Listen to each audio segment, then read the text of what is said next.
Welcome, folks, to The Uncommon Good with Bo Bonner and Dr. Bud Marr. Every week, diving deep into the truth of Catholic social teaching and restoring all things in Christ. The Uncommon Good is on the air. I'm Bo Bonner. And I'm Dr. Bud Marr. We are coming to you from these United States of America, here in the middle of the country, good old Des Moines, Iowa, where we both work at Mercy College of Health Sciences, owned and writes the show. There I am, the senior advisor for mission initiatives and the director for the Center for Human Flourishing. Bud, what do you do at the old alma mater? I work in academic affairs, Bo. So I'm, you ever seen The Wizard of Oz where the guy's behind the curtain? Yes. I'm like pulling the levers, except I'm more beneficent than he ever was. You're behind, there's like two curtains, and you're like behind the secondary curtains. You're behind the curtains that make a lot of noise. Wizard of Oz frightened me as a child. I don't know. I was very sensitive. So the flying monkeys, snatching the straw man, scarecrow. Yeah, the straw man argument. That startled me. You know what's weird about that is, yes, that whole movie is, it has that sort of creepy gauziness over all of it. But my daughter read the book first, and so she thought it was, really great. And so she's like, the movie's pretty good, but the book, Dad. And so I was like, of course, she's one of the kids that was born in Kansas. We should have the Catholic movie guy come on and deconstruct The Wizard of Oz. It's been a long time. Oh, my gosh, yeah. Have you talked to him lately? How's he doing? Are we allowed to reveal the identity of the Catholic movie guy? I don't think so, but so you can just use something that rhymes. Because he's having twin girls, or his wife is. So they're going from 2 daughters and a son to 4 daughters and a son. Poor little Thomas. Yeah, shout out to Mr. and Mrs. Movie Guy. Yeah, that's right. That's cool. Yeah, well, not to reveal too much about it too, but this is because of how, this is a good. One of his sports teams is doing well, right? So it's all of one thing. Oh yeah, that's true. Congrats, Catholic movie guy. I'm sort of happy for you. He's a Michigan fan. Oh, okay. I see. Well, to try to recover all that, like I said, so Bud and I work at Mercy College, and we want to say thank you to Mercy College of Health Sciences for underwriting our show, mchs.edu. Many paths to getting into the good and wholesome work, the wonderful work of healing ministries of Christ that the Sisters of Mercy have implemented here, mchs.edu. But it's always great to see new people. Yeah. See our students, and I know that, of course, this has been the fall semester and everything like that. But I am hoping that we can keep up the momentum, because this is the first fall that has felt like fall in a long time. I love this time of year. There's a nip in the air. My birthday's coming up. What else? Oh, when you walk the hallways of Mercy College of Health Sciences, you can sense the learning that is going on in the air. It's kind of it's cooler than, you walk by a gym and there's people on the elliptical machine and bench pressing, and they're kind of admiring themselves in the mirror. But Mercy College of Health Sciences, when we walk by classroom windows, it's a similar vibe, but it's the intellect. I love that. I also like the fact that I have actually got to see some of the new classroom devices. You always hear them say we got new technology for things, and I don't know, but about you, I'm always a little skeptical. But the new smartboard stuff, smartboards for a while I have not been impressed with, but whatever's happening now, it's up there with this is what classrooms in Star Trek must have, what I imagined they would look like. I got to be honest. Well, you can tell I'm unhip or old-fashioned because I may or may not have written in marker on a smartboard recently. I was making a good point, but that goes to show you we've been working at Mercy College an appropriate amount of time, because you've done that. I broke a display screen because I was trying to hit a button, and I'm like, why isn't this working? Spider glass. So Now we have to stay here forever. Who says teaching isn't a dangerous profession? That's exactly right. So mchs.edu. So, Bud, today we actually have a guest on the show. We haven't had guests for a while, so it's nice to have one back. Can you tell the good folks what or who it is that we're going to be talking to today? No, we're excited to have on the show Father Michael Giesler. He's written a few books, but his most recent one is called How Christ Saves Souls with Us. And Father Giesler, he lived in St. Louis for a time. He's a priest of the order of Opus Dei. But this new book, it's got a lot of interesting things to say about how we participate in the salvation that Christ won for us.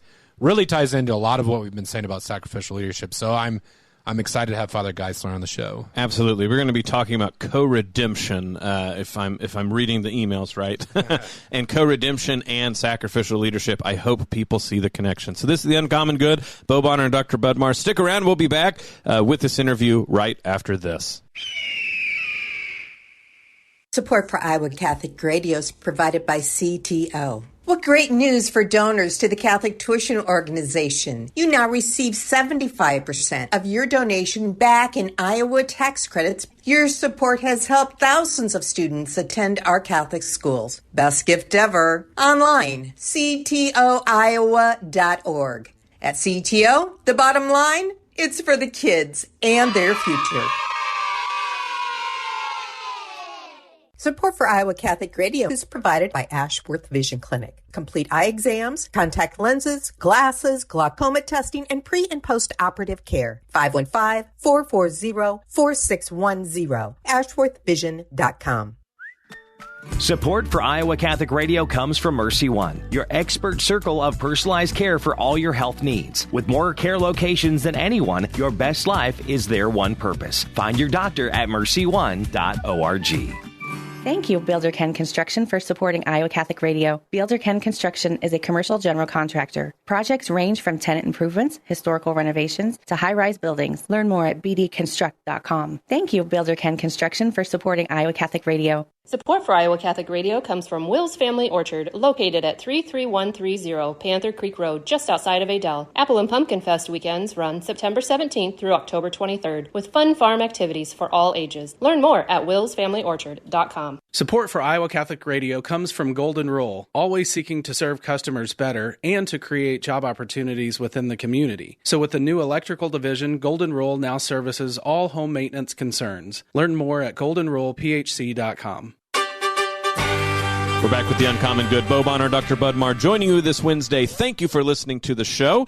Today we have a guest on. It's wonderful. We haven't had one for a while, so we're glad to have a guest with us. Bud, if you don't mind doing the honors of introducing him.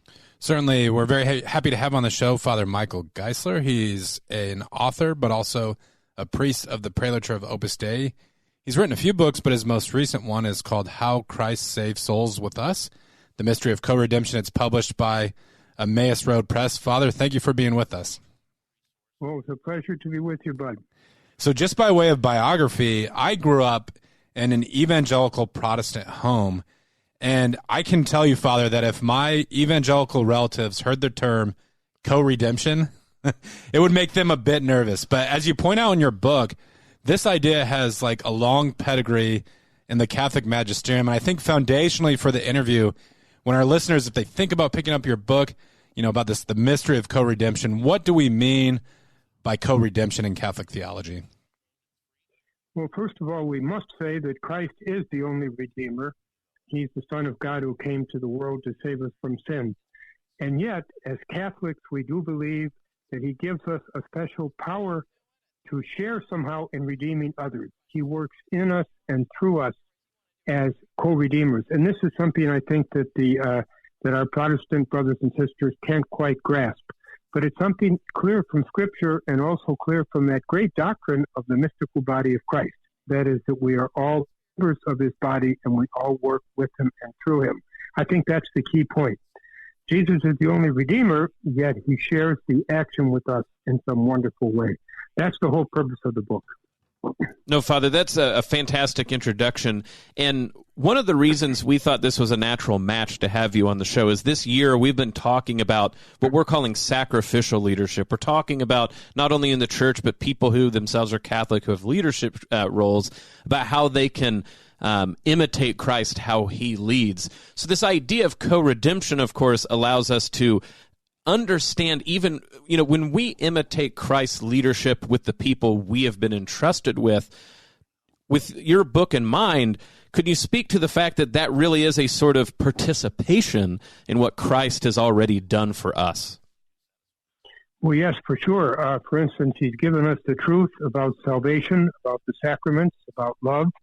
And when we speak about those things to people and try to lead them in that area of the redemption, the Eucharist, love, we are actually sharing in Christ's leadership. He's allowing us to actually lead people to God through him.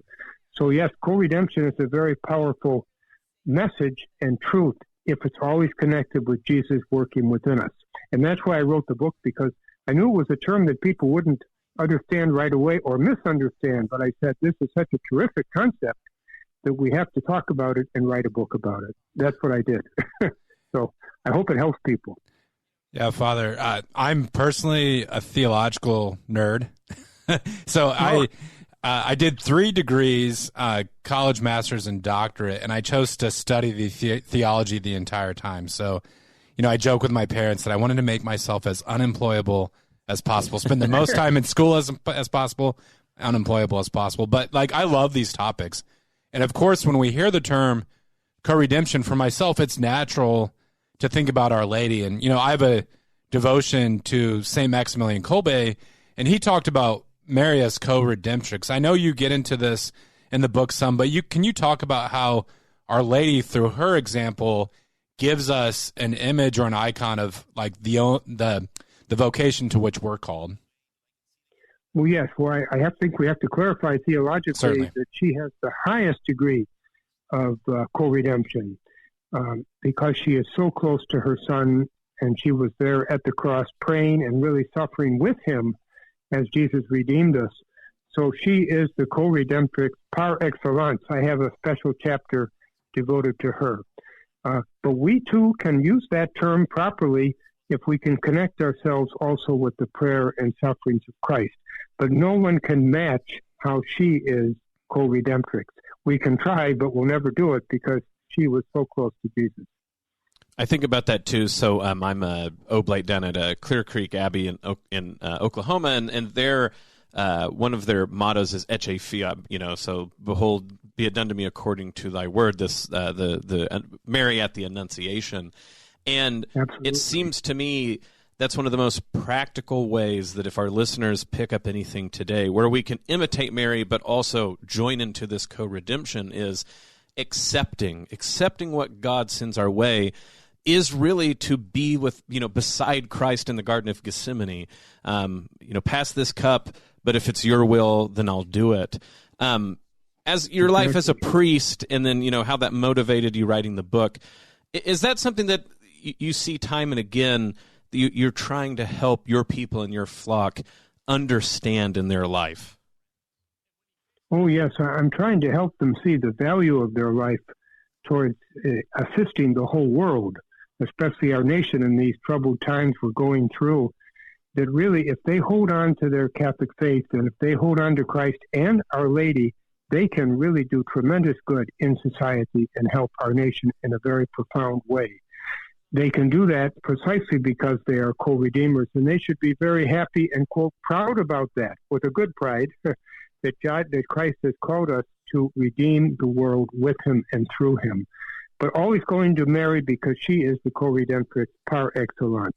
She's the one that really makes it happen also for us in some way. Father, at the college here, Bo and I have taught bioethics at Mercy College of Health Sciences. Yep. And one issue that we run into with students, I think this comes up every semester when we're privileged to teach that course, is so in my experience, younger people today, a lot of times they're open to arguments or conversation around abortion, and with improvements in the kind of images that we have of children in the womb, etc., we can sort of gain some headway even if the students started out skeptically. But end of life issues, that can be really tough, because I feel like in modern day America, it's difficult for a lot of Americans to make sense of suffering. It seems senseless. If I'm in pain, I know this illness is terminal. What value does my life still have? I think this idea of co-redemption, it can really break that open. Could you talk about regardless of our circumstances, whether we're very young or very old, suffering isn't meaningless. If we have this proper understanding of what the church has meant by co-redemption, it can even change how we approach the difficulties and the trials that come our way. Oh, definitely. That's an excellent point. I write in my book, the culmination of redemption, of course, is on the cross. It's the pain of Jesus and the blood, and also in Gethsemane. And normally, and hopefully, we won't be called to such a degree of co-redemption, but yes, we can have an illness, we can have a sickness, we can have misunderstandings, financial problems. But if somehow we can connect it with Jesus on the cross, then that little suffering or big suffering has merit. It has power, not through ourselves, but through the cross that we connect with. It's a very important concept. In the old days, I'm kind of an older guy myself. My parents used to say, offer it up. I don't know if your parents ever said that, but offer it up meaning quit complaining. Don't complain about this extra work, or you've got the flu or something, or even COVID, I suppose. Don't just offer it up. You can do good with this if you smile and you try to connect it with Jesus. I think that really is the essence of co-redemption. Though it sounds like a joke, it's not a joke. It's grace. It's the way it works. Yeah, my parents, as dedicated Baptists, they didn't say that so much. They would say, like, shake it off or rub some dirt on it. But as the father of 8 children, I employ that phrase a lot these days. Oh, do you? Well, that's good. Yeah, Pope Benedict speaks about that in his second encyclical on hope. He says that phrase has deep theological meaning, even though most parents don't realize that. When they say offer it up, they're telling their little boy or girl, connect this with Jesus and you'll do some good, So I think that was that's the purpose of the book, really, to show people that suffering, even the smallest suffering, can have meaning if we take it well and put it on the cross with Jesus. It really does save the world. Although we can't quite see it right now, we have to have faith that it really does. And I think only in heaven are we going to see the real power of redemption and co-redemption. And maybe we've seen many things we've done in this world that we didn't think were redemptive, but they really were, because somehow Jesus used those things. But we have to wait till we die, perhaps, to see that completely. No, I think that's right. That's a great point. We just have about a minute left, but I wanted to touch on one other idea from the book because I loved it. I loved it. I think it comes from Saint Jose Maria Escriva, but there's a phrase they use where when Catholics are attending Mass, they can, so to speak, like put an offering on the paten. Could you touch on that just briefly and how that relates to co-redemption? Well, that's an excellent point, yes. The Eucharist is the greatest co-redemptive act that we can participate in this world. It's the greatest redemptive sacrament, the Eucharist, and if we can put all of our sufferings on that little paten, 2 inches in diameter or so, with the host, that gives power to our day. That really connects everything that we do, because the Eucharist is truly the center and root of the spiritual life. And that is a concept. By the way, that phrase comes from St. Jose Maria Escriva, founder of Opus Dei. He used to say this: the Eucharist is really the center and root of our spiritual life. And I would like to say of co-redemption as well. It is the center and root of that co-redemptive act. So yes, it's essential. I encourage people to go to Mass every day. Give priests more business. Well, I don't think you can wrap it up any better. The book is How Christ Saves Souls with Us. The mystery of I should make a better pause. How Christ Saves Souls with Us. Yes. The Mystery of Co-Redemption by Father Michael Giesler from Emmaus Road Publishing. Father, thank you for joining the show. And like I said, this co-redemption really is something that I haven't thought enough about how that relates very much to what we've been talking about this year with sacrificial leadership. So thank you for coming on the show and really making the connections for us. And I hope people take our word for it. Go out and get the book one more time, How Christ Saves Souls with Us, The Mystery of Co-Redemption, Father Michael Giesler. Father, thank you for joining the show. Well, thank you for having me, and good luck for everything. Thanks greatly. This is The Uncommon Good. We'll be back right after this. Support for Iowa Catholic Radio provided by Paul Martin and Paul Mitchell, owners of Imogene Ingredients. Imogene Ingredients supply specialized feed ingredients for livestock and pet diets to improve maternal and young animal health in both conventional and organic production. Support for Iowa Catholic Radio is provided by Catholic Charities, where exceptional service is a hallmark in caring for those with essential needs, including food pantry, professional counseling, emergency family shelter, and refugee services. CatholicCharitiesDM.org. Support for Iowa Catholic Radio comes from Caldwell Parish Funeral Home and Crematory. Caldwell Parish offers services that are unique to the individual while following the Catholic funeral rites. Caldwell Parish Funeral Home and Crematory, Des Moines' only Catholic-owned and operated funeral home. Support for Iowa Catholic Radio is provided by Knights of Columbus, Borman, and Pfeiffer agencies, serving Catholic families in Iowa, offering life insurance, long-term care insurance, disability insurance, and retirement annuities. The Knights of Columbus is a fraternal benefit society able to provide financial security to members and their families. Learn how Knights of Columbus agent Justin Waddle can help. 563-689-6801, 563-689-6801, or kfc.org. Support for Iowa Catholic Radio is provided by Dental Associates, addressing your smile needs and dreams. 515-225-6742, Des Moines-DentalAssociates.com. Thank you, Dental Associates, for your support of Iowa Catholic Radio. Support for Iowa Catholic Radio is provided by Confluence Brewing Company, brewed locally since 2012 and featuring regular, seasonal, and limited release beers. Confluence Brewing Company, 1235 Thomas Beck Road off the bike trail south of Grays Lake. ConfluenceBrewing.com. Support for Iowa Catholic Radio is provided by Dr. David Ball from Des Moines Eye Surgeons, your total eye care specialist specializing in cataracts and glaucoma care. Des Moines Eye Surgeons, 515-255-3546, dmisurgeons.com. Support for Iowa Catholic Radio comes from Deary of Ames, home of Warranty Forever, offering new, used, and commercial vehicles, as well as service and Mopar parts. Deary of Ames is located just off of Highway 30 at the Dayton Avenue exit and online at DearyAmes.com.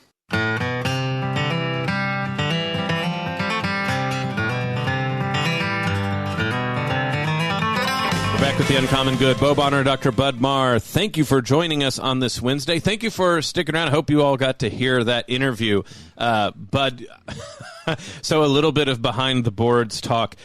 When you're interviewing someone for the first time, you're never quite sure how an interview would go, and I'm going to peg this as one of the up there top 5, very pleasantly surprised. That really did fit in with what we were talking about with sacrificial leadership. I'll be honest, I kind of saw the connection, but wonder how it went. But thanks to the good Father for really, I think, intertwining that with a lot of the things we've been talking about this year. Yeah, what you find out with speakers or interviewees is it's kind of like boxers. They all have different styles, and with Father Giesler, I just He was sort of plotting and paced in a good way, but when he landed a punch, it was really a knockout. So I appreciated that. I think that idea, Bo, is so important.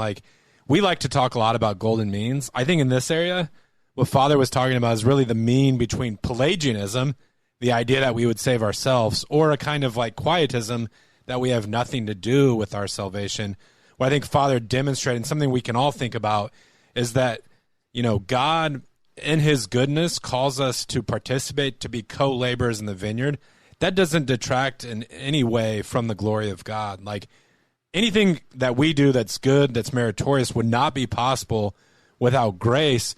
But, when you dig into sacred scripture, when you dig in the tradition, you find that God, again, in his goodness, he calls us to participate in this. And that goes back to sacrificial leadership, where we take the gifts that God has already given to us, put them back on the altar, offer them back up to God to the glory of his name. And I usually can just recite this Bible verse off the top of my head, but this is the sort of Pauline completion of the sufferings of Christ.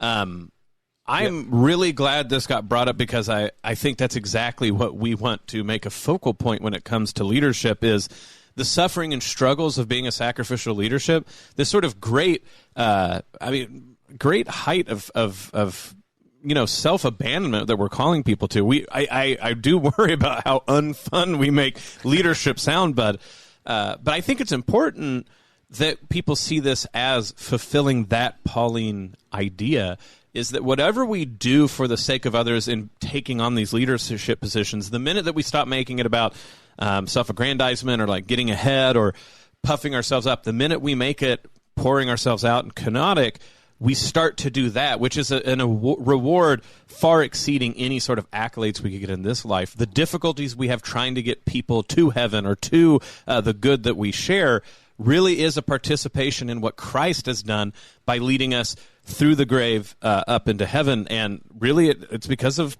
this interview with Father that, we were always hitting on this, but it become much more crystallized, and I really have to thank him for really getting to that point. Yeah, it goes back, I think, to the gospel admonition that unless a grain of wheat falls to the ground and dies, it cannot bear new life. And so we tend to think that if we strive hard enough, we can accomplish something great.